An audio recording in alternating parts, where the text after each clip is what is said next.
My husband hired a hitman to get rid of me and he take all my money. Days later, he faked my own death, and he had never imagined what he was capable of doing to get revenge for all his malice. Naomi Van stepped out of the high-rise building of her prominent downtown law firm with a powerful sense of accomplishment. But inside, she couldn't hide the growing unease she felt.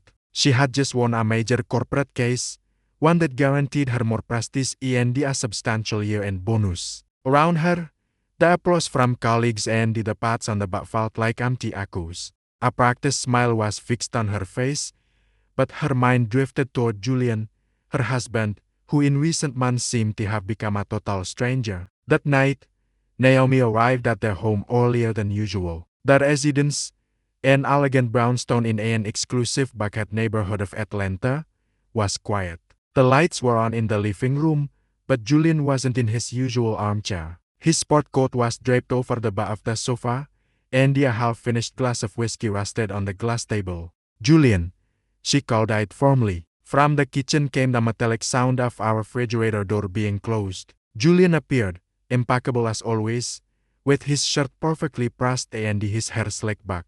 There was something in his smile that tied Naomi's stomach in knots. "You're home early," Julian sighed with a light tone, though his eyes seemed to be measuring her. He closed the case ahead of schedule. "He thought we could have dinner together like old times," she replied, dropping her briefcase onto a chair and unbuckling her heels. Julian paused briefly as if evaluating the proposal and then nodded. "Sure, let me order something. You haven't had time to cook." While Julian pulled out his phone, Naomi watched him with a mixture of affection and something darker. And his constant absence had begun to erode the trust that was once the pillar of their marriage. That night, while they ate takeout sushi in front of the television, Naomi tried to break the ice. "How's the annex lounge doing? Busy lately?" she asked, feigning disinterest. Julian, focused on his plate, replied without looking up. "It's fine. People never stop going out. There's always something to celebrate." "I'm glad to hear that. You seem so busy lately. I barely see you." Julian looked up for an instant. A flicker of irritation crossed his gaze before he masked it with a smile. "You know how it is. You work hard now so we can be comfortable later." Naomi nodded, but her mind wasn't convinced. Dinner ended in an awkward silence. When Julian retreated to the bedroom, she stayed in the living room with her laptop, supposedly checking emails. Curiosity pushed her to look at Julian's phone, which he had carelessly left on the table. She knew the passcode. There was a time when they shared everything without reservation. Naomi quickly opened the phone and navigated through recent messages. One in particular captured her attention. An exchange with someone saved as panjang. The message read, "All set for tomorrow. Remember, there can't be any mistakes." Naomi's heart started pounding faster. What were they talking about? The message was cryptic, but there was something in its tone that made her feel vulnerable. Julian had never been a man with secrets, or so she had believed. She immediately closed the phone when she heard Julian's footsteps returning. He stopped in the doorway and he looked at her with a neutral expression. "Still working?" he asked with a tone that almost sounded accusatory. "Yeah, a couple of things to review," Naomi sighed, closing her laptop hastily. Julian nodded and he returned to the bedroom without saying another word. She remained seated on the sofa, feeling the facade of her marriage begin to crack. The sensation of being watched invaded her as if her every move were being tracked. The tension grew days later when Naomi and Julian attended a dinner with close friends. On the surface, everything looked perfect. Julian was charming, attentive, and conversational. Everyone at the table admired how well they complemented each other as a couple. But Naomi did not miss the way Julian avoided any prolonged eye contact with her. During the dinner, Chloe, Naomi's best friend, noticed something was off. She took advantage of a moment alone in the restroom to ask, "Naomi, is everything okay? You've been a little distant tonight." Naomi hesitated before answering, struggling to keep her voice neutral. "Sure, just tired from work." Chloe looked at her intensely as if she could see right through her facade. "You know you can tell me anything. I've always been here for you." "I know, Chloe. Thank you," Naomi replied, forcing a smile before returning to the table. When the dinner ended, Julian insisted on staying a few more minutes to talk with one of the men in the group while Naomi waited in the car. From the passenger seat, she saw Julian talking in a tone that seemed more serious than usual. The man he was speaking with handed him an envelope, and Julian quickly tucked it into the inside pocket of his jacket. On the way home, Naomi tried to suppress her anxiety, but couldn't help asking, "What were you and that man talking about?" Julian didn't take his eyes off the road as he responded calmly, "Club business. Nothing that would interest you." The coldness in his response hit Naomi like a bucket of ice water. For the first time in years, she felt completely alone next to the man with whom she had built her life. That night, while Julian slept soundly, Naomi stayed awake in the living room, holding a glass of wine and looking at the Atlanta skyline through the window. Thoughts swirled in her mind. What was going on with Julian? What did those messages mean? The feeling of danger was inescapable, but she had no more concrete evidence, only her intuition, and that wasn't enough to act. The sound of Julian's phone vibrating on the table startled her out of her thoughts. This time, she didn't hesitate. She checked the screen and saw a message from Panjang. "Don't file." Fear and confusion flooded her. She decided not to confront him, at least not yet.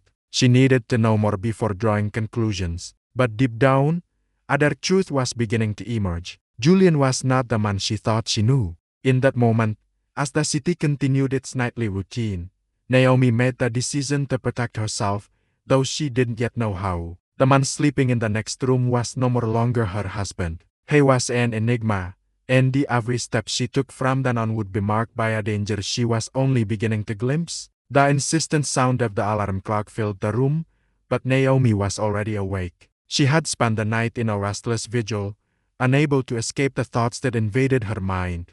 Every time she closed her eyes, the words of the message from Panjang echoed disturbingly. "Tomorrow is the day. Don't file." She looked at Julian, who was sleeping peacefully beside her. The calm on his face contrasted with the storm she felt inside. The trust she once had in him crumbled further with every moment. Naomi knew she had to act, but she also knew that one wrong move could cost her everything, even her life. Upon arriving at her office, Naomi tried to focus on her cases. Her assistant, Elena, noticed her distraction and made a casual comment. "Looks like you didn't sleep well. Everything okay at home? Just a bit of work stress." "Nothing out of the ordinary," Naomi replied, forcing her tone to sound nonchalant. Elena nodded and left the office, but her words left Naomi with a bitter feeling. Was it that obvious something was wrong? Could Julian notice that she was growing more distant? After reviewing documents for hours without really paying attention, Naomi made a decision. She hired a private investigator. Her reputation as an attorney had connected her with trusted people in various fields, and the man she chose, Darius Stone, was known for his discretion. When she called him, her voice trembled slightly. "I need your help. It's delicate, and I don't want anyone to know." "Of course, Miss Vance, tell me where Andy went," Darius replied. That same evening, Naomi met Darius at a discreet coffee shop. Although she was covered with a scarf and dark sunglasses, she feared someone might recognize her. Darius was a man of few words, but his presence inspired confidence. "What do you need me to investigate?" he asked, pulling out a small notebook to take notice. Naomi hesitated before answering. Saying it out loud made everything feel more real. "It's my husband. I think he's planning something against me. He's been acting strange, receiving suspicious messages. I need to know who he is meeting and what he is doing when he is not at home." Darius looked at her seriously, noting every detail. "I'll do everything possible to get answers, but you have to be prepared for what might come out of this. Sometimes the truth is darker than we expect." Naomi felt a shiver run down her body. Days later, Darius delivered his first report. Naomi received it at the office, locking the door before opening the envelope. Inside were photographs of Julian meeting with a robust man who had scars on his face. The images showed them talking animatedly in an alley behind Julian's nightclub. There was something disturbing about the man's posture, the way he shook Julian's hand as if closing a deal. Along with the photos, Darius included information about the man, Duke Miller. He's linked to an organized crime group known for extortion and disappearances. Naomi's heart sank as she read the name. Duke had a history that included charges for kidnapping, although he had never been convicted. The connection between him and Julian was alarming. Naomi called Darius immediately. Her voice trembled as she asked, Why would my husband be meeting with someone like him? You don't know yet, but there's something else you should know. Darius replied cautiously. He intercepted another conversation between them. They talked about the plan. They didn't mention specifics, but it's clear they are organizing something, and it doesn't sound legal. Naomi's blood ran cold hearing those words. For years, she had dealt with criminals in her work, but she never imagined something like this would reach her own home. The image of Julian as the kind, trustworthy man she had married began to completely crumble. That night, Naomi attempted to confront Julian. She couldn't hide her discomfort any longer. During dinner, she watched him intently, searching for any sign of guilt. Julian, as if noticing her inquisitive gaze, raised an eyebrow and he smiled. What's wrong? You're very quiet today. Naomi decided to test the waters. I'm just worried you're working too much at the club. I don't want you getting into trouble with dangerous people. Julian put down his fork and he stared at her for a moment. His expression seemed to harden before softening again. Why would you say that? Have you heard something? He asked with a tone that sounded more defensive than he probably intended. No more, nothing. I just want you to be okay. You know I'm always here for you. The smile Julian returned was superficial, almost forced. The conversation quickly changed subjects, but Naomi knew that something in him had changed. Perhaps he suspected she was finding things out. The crisis point came the next day when Naomi received an unexpected call from Darius. The investigator's tone was urgent. We have a problem. It seems Julian is suspecting something. Duke was seen talking to one of my men. I'm sure it wasn't a coincidence. Naomi felt the ground crumble beneath her feet. What does that mean? Am I in danger? I'm not sure. But if Julian is aware that you're investigating him, I could speed up his plan. You need to be very careful, Naomi. I think you should consider involving the police. The advice resonated in her mind for hours. As the days passed, the tension in her home became unbearable. Julian was more attentive, almost as if trying to distract her.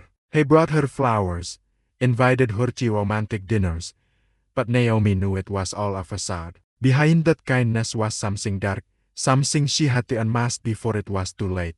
That night, while Naomi reviewed Darius' documents again, she found a detail she had missed before. Julian had made substantial wire transfers to an anonymous account weeks prior. The dates coincided with his meetings with Duke. Naomi felt like time was running out. Her life, her future, everything was at stake. Andy, the man she shared her bed with, could be her biggest threat.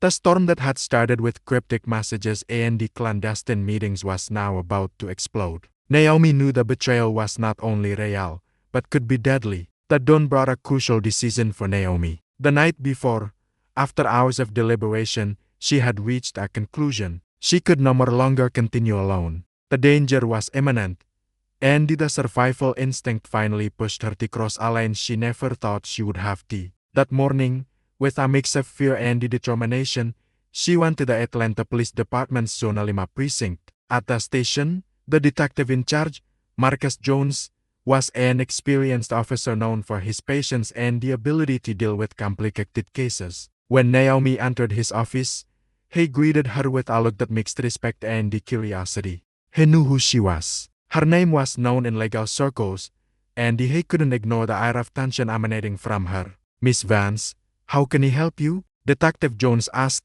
gesturing to the seat in front of his desk. Naomi took a deep breath before responding. Every word she was about to say brought her one step closer to the truth, but also to danger. I believe my husband is planning to kill me, she blurted out without embellishment, without detours. The silence that followed was oppressive. Detective Jones stared at her, evaluating her words and her expression. Do you have evidence for what you're saying? He asked in a calm but firm tone. Naomi opened her bag and placed Darius' report, the photographs, and the messages she had found on Julian's phone on the desk. Detective Jones took his time reviewing the documents, nodding slightly as he read. This is serious. If what you are saying is true, we need to act carefully. One wrong move and we could let him. Are you willing to cooperate with us? Detective Jones asked, looking Naomi directly in the eyes. He will give you whatever is necessary to stop him, but you need to ensure he cannot escape if he finds out you know anything. You don't know what he might do to me, Naomi responded, her voice trembling. The plan began to take shape that same afternoon. Detective Jones gathered his team and they discussed possible strategies. The priority was to get more solid evidence that could hold up in court. Although the recordings and the photographs were a good start, they needed explicit confirmation of Julian's intentions. For that, they decided to infiltrate an informant into the meetings between him and the Duke. Naomi watched in silence as the agents discussed the details. The feeling of being at the center of a police operation was surreal, but she knew she had no more other choice. Her safety depended on them. What happens if they discover the informant? Naomi asked, unable to hide her worry. It's a risk that always exists, but we are prepared to handle it. Our job is to ensure you are protected at all times, Detective Jones replied in a reassuring tone. Although the detective's words tried to offer comfort, Naomi couldn't ignore the unrest growing inside her. Everything she had believed in for years, her marriage, her life, was collapsing before her eyes. Days later, the police managed to place the informant, a man named Leon Leo Walker, into Duke's circle of trust. Leo, with his tough appearance and the ability to gain the confidence of dangerous men, began working as a supposed collaborator in Duke's operations. The first recordings he delivered revealed alarming details. In a captured conversation, Duke and Julian spoke openly about the plan. Everything is ready. We just need her to trust the routine. She doesn't suspect a thing. She's too naive. Julian sighed in a cold tone that Naomi barely recognized as her husband's. Are you sure there won't be problems? You don't want anything to go wrong and splash on us. Duke responded with a warning tone. Trust me, everything will go as planned. By the time someone realizes it will be too late, Julian concluded.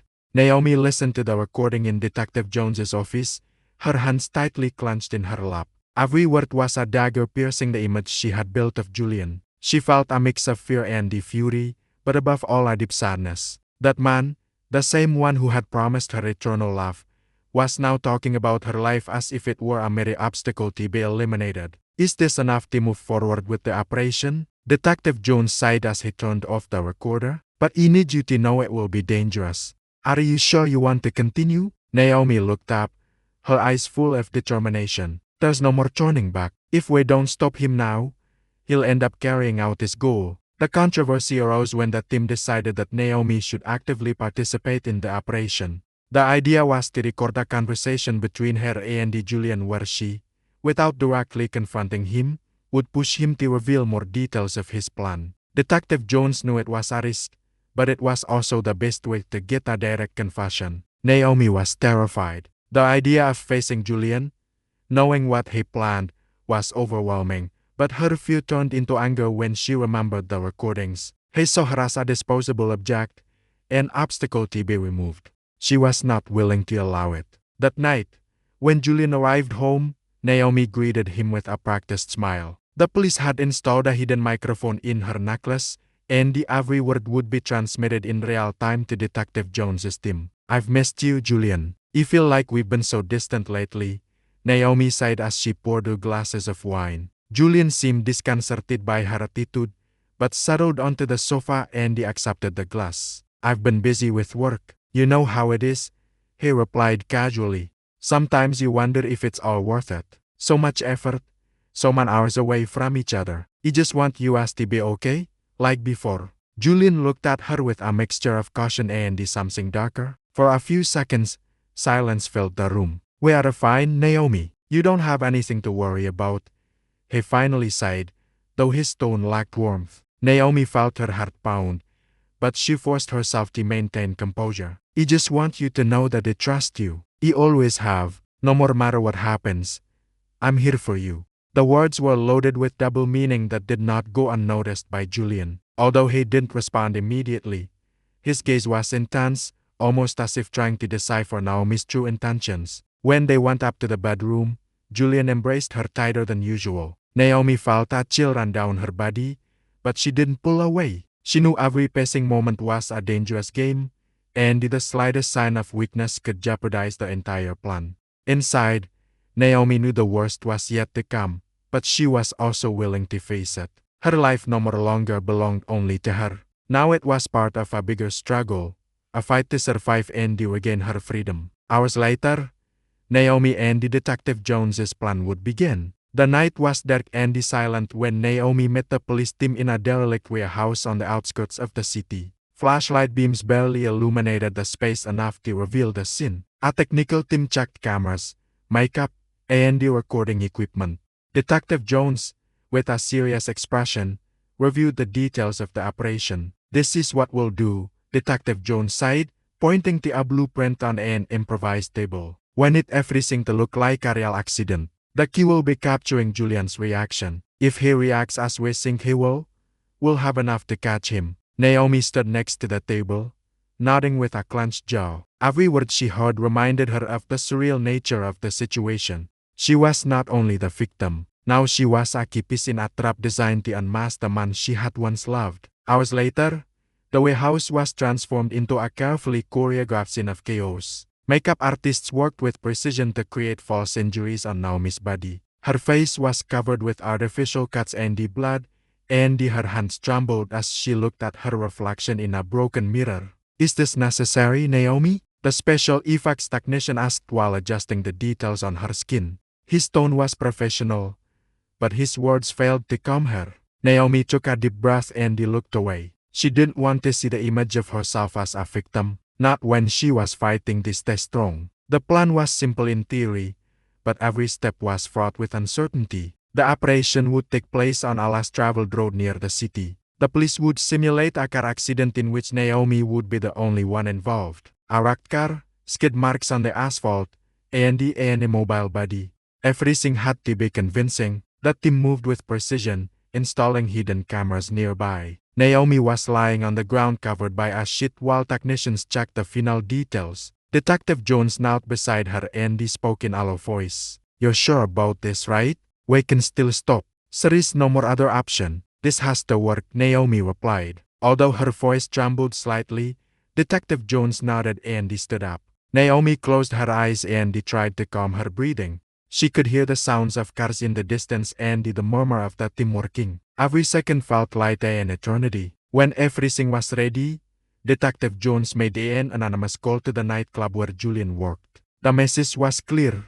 Naomi had been in an accident and was in critical condition. Julian's reaction would be the key. If he truly was involved in a plot against her, his response would betray him. From a nearby van, the police team monitored the cameras. Naomi, still immobile on the ground, had a small hidden microphone that would capture any words spoken near her. Detective Jones watched the screens with a frown, awaiting Julian's arrival. When Julian arrived, his car braked abruptly in the middle of the road. He rushed out, but instead of running toward the supposed accident, he stood a few feet away, observing. The expression on his face was hard to read.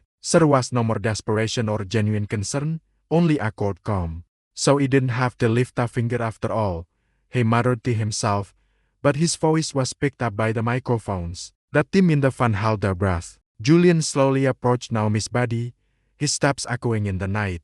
"I guess it's too late now," he sighed with a twisted smile. His words were like a knife cutting the air. Then he pulled out his phone and dialed a number. "Panjang, everything is done. It wasn't how we planned, but it turned out better. Now it's just a matter of time before things calm down and we can move forward." In the van, Detective Jones signaled the agents. It was enough. The audio and video recordings confirmed what they had suspected all along. Julian not only showed no more remorse, but seemed to be celebrating. The agents moved quickly, surrounding Julian before he could react. He tried to resist, but was easily restrained. Naomi, still on the ground, slowly opened her eyes and sat up with the help of an officer. Her body trembled, not from the night air, but from the intensity of the moment. Julian looked at her in disbelief as he was handcuffed. This is a trap. You can't do this to me," he yelled, his voice full of rage. Naomi approached slowly, keeping her gaze fixed on him. There were tears in her eyes, but also a strength Julian had never seen before. "You did this to yourself, Julian. He just made sure justice was served." Julian's figure disappeared into the darkness with the police. Naomi stood next to the fake accident scene. Detective Jones approached her and placed a hand on her shoulder. "You did the right thing. This won't be easy, but you're safe now." Naomi nodded, although she wasn't sure if those words were true. She had won a battle, but the price she had paid was higher than she could bear in that moment. She looked at the wrecked Carrie and the cameras, wondering if she could ever recover the life she had lost. As the operation came to an end, an officer approached with a phone in hand. "Naomi, there's something you should hear." It was a voicemail left by Duke. His tone was mocking, almost as if he knew they were recording him. "You think it's over, but this is nothing more than the beginning. Julian wasn't alone, and neither will you be." The message left everyone silent. Detective Jones frowned and he looked at Naomi. "This isn't over. We'll have to be prepared for what's coming." Naomi looked into the distance, sensing that her struggle was just beginning. The shadows surrounding Julian were deeper than she had imagined, and now she knew her life would never be the same. Hours later, the tension in the interrogation room was palpable. Julian was sitting on the other side of the table, handcuffed and staring at the floor. His expression alternated between contained rage and cold indifference. Behind the two-way mirror, Naomi watched the scene next to Detective Jones. Although she knew she was safe, Julian's presence a few feet away filled her with a visceral fear she struggled to control. "We need him to talk, but it won't be easy," Detective Jones murmured, crossing his arms as he studied Julian through the glass. "He's smart and he knows anything he says can be used against him. You know him. He'll play the innocent man, the betrayed husband. But we know what he is," Naomi replied with a firmness that concealed the storm inside her. Detective Jones nodded before entering the room, leaving Naomi behind the glass. She knew this moment would be decisive, but that didn't make it any easier. Her hands trembled slightly as she clenched her fists, trying to control the mix of emotions threatening to overwhelm her. Inside the room, Detective Jones placed a recorder on the table and he sat in front of Julian. "So, Julian, do you want to explain why you were celebrating your wife's death instead of worrying about her?" Julian slowly looked up with a smile that didn't reach his eyes. "You don't know what you're talking about. He was called, told she'd had an accident, and when you arrived, to my surprise, everything was a stage show. You should be questioning her, not me. We have recordings, Julian. Messages, bank transfers. Everything points to you planning to eliminate Naomi, and you weren't alone. We want the names of your accomplices." Julian leaned forward, his voice low and laced with venom. "Circumstantial evidence. Nothing a good lawyer can't dismantle. And as for my accomplices, you don't know what you're talking about. Maybe you should look among the people Naomi trusts. Maybe she's not as innocent as she wants you to believe." Detective Jones remained calm, but behind the glass, Naomi felt her heart pound fiercely. Julian's manipulation was calculated, and his ability to spin the narrative was terrifying. For an instant she remembered ways she had fallen for him, his charisma, his confidence. Now those same qualities were what made him so dangerous. Later, in a separate room, Naomi sat in front of Detective Jones and the investigation team. On the table was a detailed report with Julian's recordings and his financial history. Each page was a reminder of how she had lived with a man who had betrayed her in the deepest ways. "Duke is our priority now. We know he was involved in the plan, but that voicemail he left implies there are more people in play. This could be bigger than we think," Detective Jones sighed, pointing to the notice in the report. "What does that mean for me? Isn't catching Julian enough?"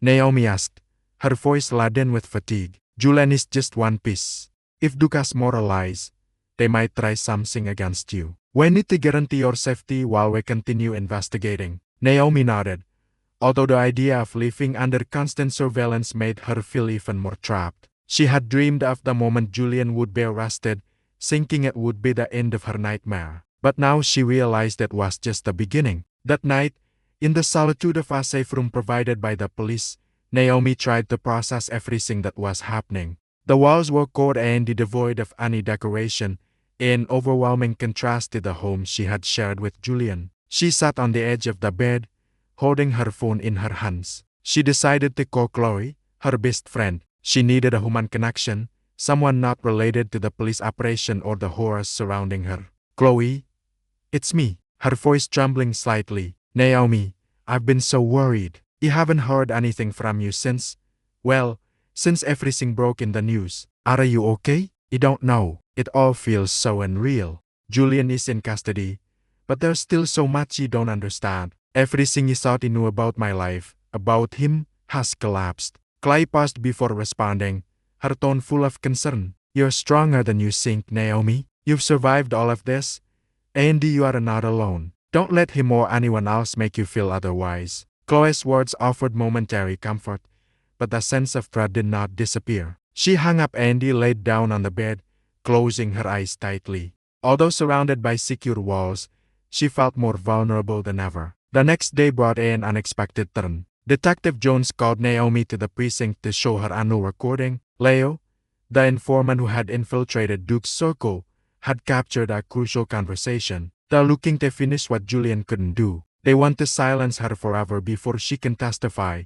Detective Jones sighed, his tone more grave than usual. Why? They already have Julian. What more do they want? Naomi asked, her voice full of disbelief. This isn't just about you. It seems there are other illicit businesses at stake, and your testimony could expose them. To them, you are a problem that needs to disappear. Detective Jones's words hit Naomi like a blast of cold wind. She wasn't just facing Julian, but a network of people willing to do anything to protect their interests. Fear and rage mixed inside her. But instead of paralyzing her, they ignited something deeper. A fierce determination to survive and to bring them all to justice.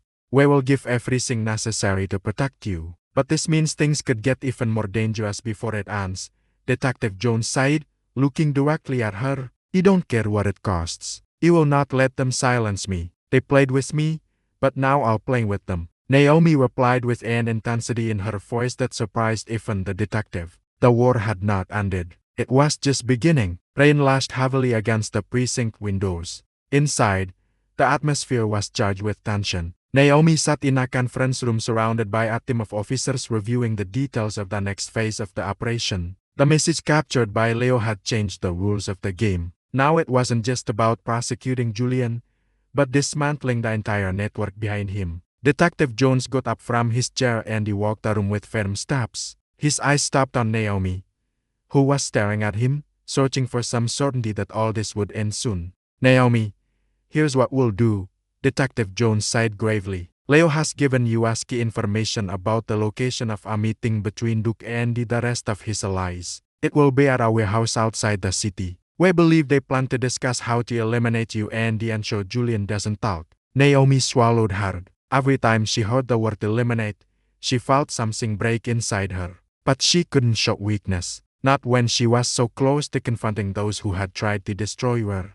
What do you need me to do? She asked, her voice firm, despite the anxiety consuming her. Detective Jones shook his head. I don't want you anywhere near that meeting. It's too dangerous. This isn't just about you guys. This is my problem. You won't sit by while others risk their lives for something started, Naomi responded, standing up from her chair. The room fell silent. Detective Jones looked at her with a mixture of admiration and concern. He knew arguing with her was futile. Fine, but this is non-negotiable. You will be under our direct protection, and if anything goes wrong, your safety is our priority. That night, the team prepared for the operation. In a disguised vehicle, Naomi and Detective Jones waited at a safe distance from the warehouse. From their position, they could see the flickering lights and the figures entering and leaving the building. Leo was already inside, equipped with a hidden microphone that transmitted everything in real time. They're here. Duke just arrived with 2 other men, Leo reported over the radio. His voice sounded calm, but Naomi knew every word was fraught with risk. From the vehicle, Naomi listened to the conversation intently. Duke was talking and his tone was as cold as she had imagined. We can't risk it. She's already made too much noise. If she testifies, she'll sink not only us, but everyone else. We need to finish this Andy fast. One of the men responded, his voice rough and full of distrust. What if the police already know too much? It might not be as easy as you think. That's why we have a plan, Duke retorted. The men are ready. It's just a matter of waiting for the right moment. Naomi felt the air in her lungs grow heavy. They were talking about her as if she were an object, an obstacle to be removed for their convenience. Rage grew inside her, but she couldn't let it dominate her. She needed to think clearly. Detective Jones gave the signal for his team to move. Several police vehicles surrounded the warehouse, blocking all exits. Inside, Leo maintained his cover, feigning surprise when the agents burst in with weapons raised. Freeze! Police! Everyone on the ground. One of the officers shouted as the tension exploded. Duke and his men tried to resist. One of them fired toward the agents, unleashing an exchange of gunfire that echoed throughout the building. From the vehicle, Naomi listened to the shots, her heart beating frantically. Detective Jones, sitting next to her, monitored the operation with a radio in his hand. "We have two detainees. Duke is resisting, but he won't get far," one of the agents reported. The confrontation continued for several minutes until the police managed to subdue Duke and the other men. When it was over, silence filled the space, broken only by the sound of handcuffs clicking shut and the agent's orders.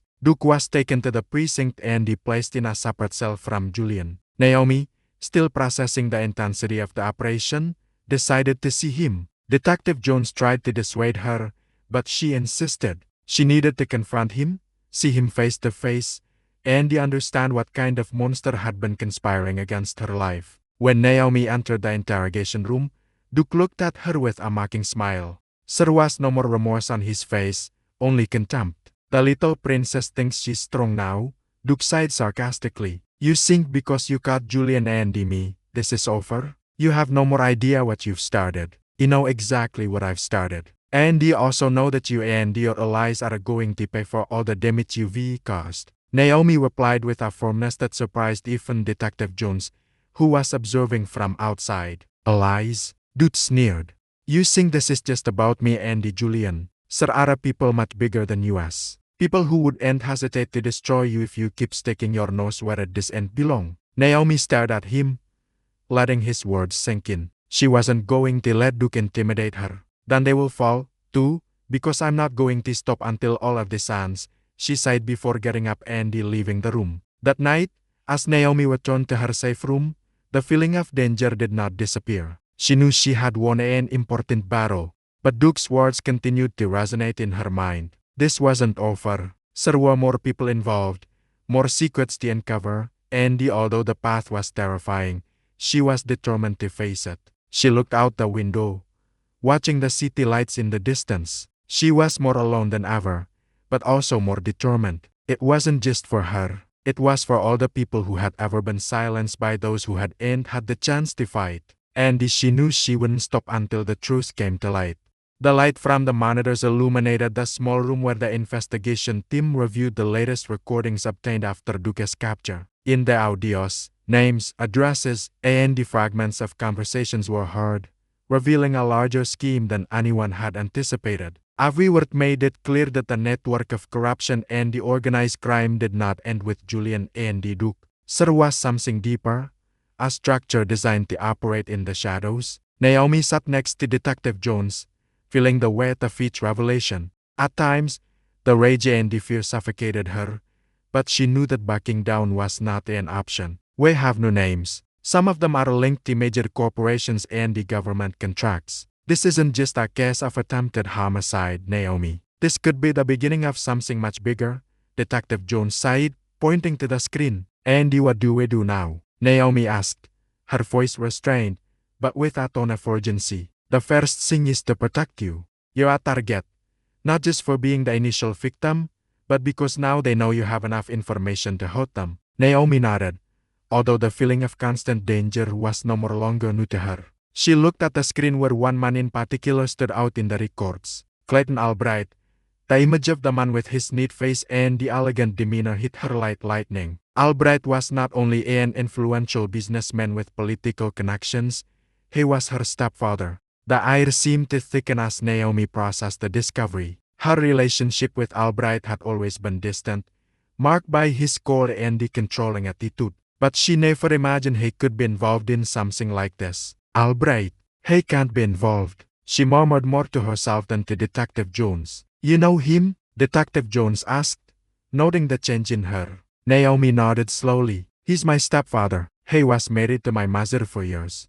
He was always a reserved, controlling man, but I didn't think he was capable of this." The silence that followed was tense. Detective Jones looked at her seriously, evaluating what he had just heard. "This complicates things. If Albright is involved, it means this is personal. We need to act quickly before he does something to cover his tracks." The urgency of the situation led the team to intercept Albright's communications. What they heard confirmed the worst. In one of the captured calls, Albright spoke with someone whose voice Naomi immediately recognized. Her mother, Adrian. Everything is getting complicated. Naomi is too involved. We can't let this come to light or it will end up sinking us. Albright sighed in an authoritarian tone. He warned you, Clayton. He told you we should have acted sooner. But you hesitated and now everything is out of control. Her mother responded with a coldness that Naomi found chilling. Naomi felt the ground under her feet begin to crumble. Her own mother, the woman who should protect her, was complicit with Albright in a plan to destroy her. It can't be, she sighed softly, her hands trembling as she listened to the rest of the conversation. We can still salvage this, Albright continued. If we manage to make her disappear before she testifies, everything will calm down. Julian is already out of the game. Now she's the only obstacle. Naomi looked away from the screen, unable to listen further. Detective Jones looked at her with concern, placing a hand on her shoulder. You know this is a lot, but we need you to stay strong. What they just said is enough to incriminate them both. We will act, but it will be risky. My mother, Naomi sighed, her voice barely a whisper. All this time, she knew she was with them. We're going to stop them. This isn't just about them. This is for everything you've been through. We won't let this go unpunished. That night, the team organized a raid on Albright's mansion, where they believed he still kept incriminating documents. The operation was charged with tension, not only because of the magnitude of the case, but because of the personal implications for Naomi. She was in a nearby van observing through real-time cameras. When the agents broke into the property, they found Albright and her mother in a heated discussion. Documents were scattered on a table, evidencing contracts, transfers, and a network of illegal activities. This is a mistake. You have nothing against me, Albright shouted as the agents handcuffed him. Andy, what are you going to do with her? Asked a mother for protecting her daughter. Her mother sighed with a bitter smile as she gestured toward the police. From the van, Naomi watched the heartbreaking scene. Detective Jones approached Andy, asked if she wanted to go in, but she shook her head. He can't see her now. He can't face her. Hours later, at the precinct, Albright and her mother were placed in separate cells. Naomi, though emotionally exhausted, decided to confront her mother. She walked slowly toward the interrogation room where her mother was sitting, handcuffed Andy with a weary look. Why? Naomi asked, her voice breaking. Her mother looked up, her eyes showing a mixture of sadness and coldness. He did what he had to do. Clayton promised me we would be safe, that you would be safe. He never imagined it would go this far. Safe? You wanted to destroy me? Naomi responded, her words full of rage. You don't understand. You can't understand. Everything he did was for us. But you became a problem, Naomi. You left no more other option. Naomi felt tears streaming down her face, but she couldn't stop them. She looked at her mother one last time before leaving the room, leaving behind the silence that seemed eternal. That night, as the team reviewed the seized documents, Detective Jones approached Naomi and offered her a cup of coffee. You took a significant step today. This isn't going to be easy, but we're closer to ending this. Naomi nodded, although the words of comfort barely made a dent in her pain. She had lost her mother, not just physically, but emotionally. The enemy had not only been in the shadows, it had also been in her own home. But she knew she couldn't stop.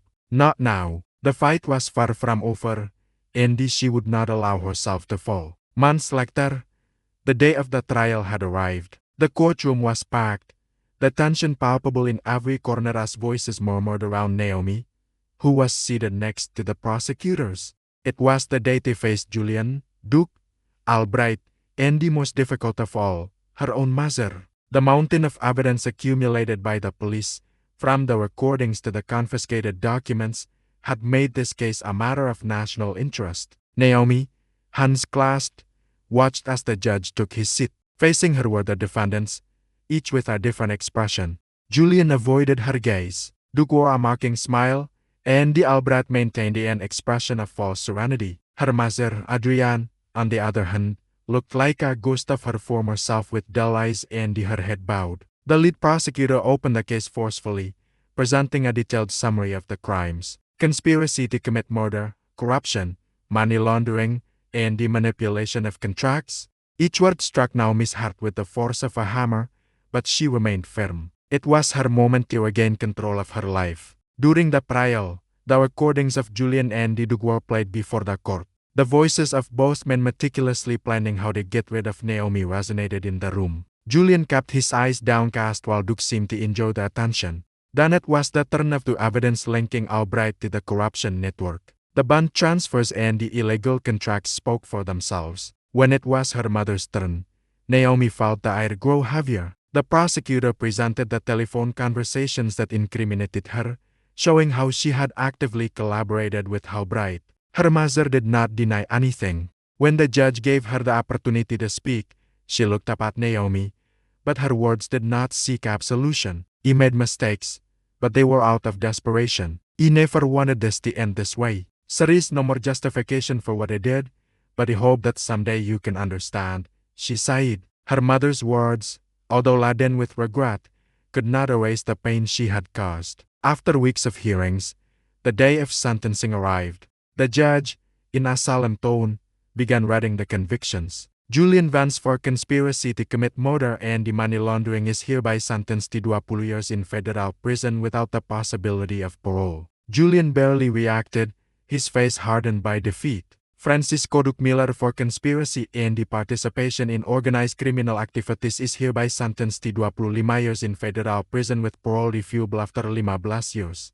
Duke merely shrugged as if the weight of the sentence didn't matter to him. Clayton Albright for corruption, conspiracy to commit murder, and the manipulation of government contracts is hereby sentenced to 30 years in federal prison without the possibility of parole. Albright maintained his composure, but the tension in his jaw betrayed his contained rage. The judge paused before reading the last sentence. Adrian Albright for conspiracy to commit murder and the cover-up is hereby sentenced to 10 years in federal prison with the possibility of parole after serving half the sentence. Naomi felt a mixture of relief and sadness. She knew her mother would no more longer be part of her life, but she also knew she had done the right thing by testifying against her. When it was all over, Naomi left the courthouse surrounded by reporters and the cameras. Questions poured in from all directions, but she said nothing. She walked silently toward the waiting car, accompanied by Detective Jones, who had become an invaluable support throughout the entire process. "How do you feel?"